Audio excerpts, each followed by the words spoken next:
Hello everyone, welcome to BPSC study IQ. साथियों, union budget 2025 आप लोगों के सामने आ चुका है और एक हमारे लिए सबसे बड़ा सवाल हमेशा रहता है किसी भी राज्य के लिए कि हमारे राज्य के लिए क्या किया गया।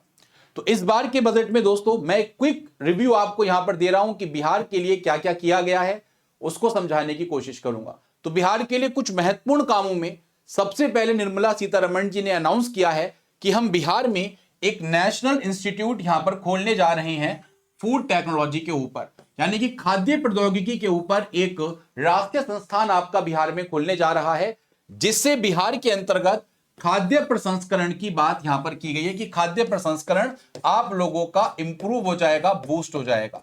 खाद्य प्रसंस्करण को इंप्रूव करने के लिए, बूस्ट करने के लिए पूर्वी भारत में यहां पर national institute of food technology की नींव रखी गई।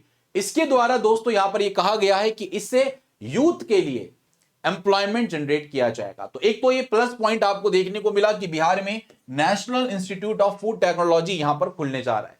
दूसरी इंपॉर्टेंट बात गवर्नमेंट ने क्या करी है कि इस बार एक मखाना बोर्ड आपका स्टैब्लिश किया जाएगा बिहार राज्य के अंतर्गत, जिससे वहां पर जो बिहार राज्य में मखाने का उत्पादन है, उसका प्रसंस्करण है या उसमें कोई भी वैल्यू एडिशन है, उसकी मार्केटिंग है मखाने की, उसको हम क्या करेंगे यहां पर विस्तृत रूप से लाने की कोशिश करेंगे, उसमें सुधार करेंगे। और यहां पर बोला गया है कि जो भी लोग इन एक्टिविटीज में इंगेज रहेंगे उनको हम लेकर आएंगे एफपीओस के अंतर्गत, ठीक है।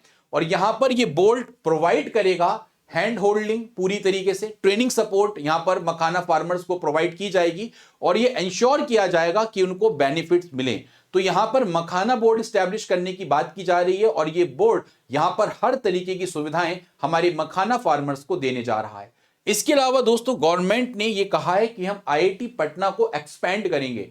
यहां पर गवर्नमेंट एडिशनल इंफ्रास्ट्रक्चर क्रिएट करने की बात कर रही है 5 आईआईटी में, जिसमें से हमारे पटना की अगर हम बात करेंगे आईआईटी पटना को भी यहां पर एक्सपेंड करने की बात की गई है।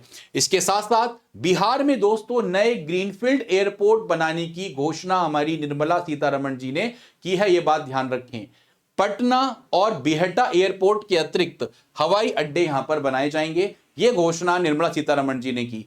इसके अलावा साथियों मिथिलांचल में पश्चिमी कोशी नहर परियोजना जो है आप लोगों की, पश्चिमी कोशी नहर परियोजना के लिए फाइनेंशियल असिस्टेंस यहां पर दिया गया है।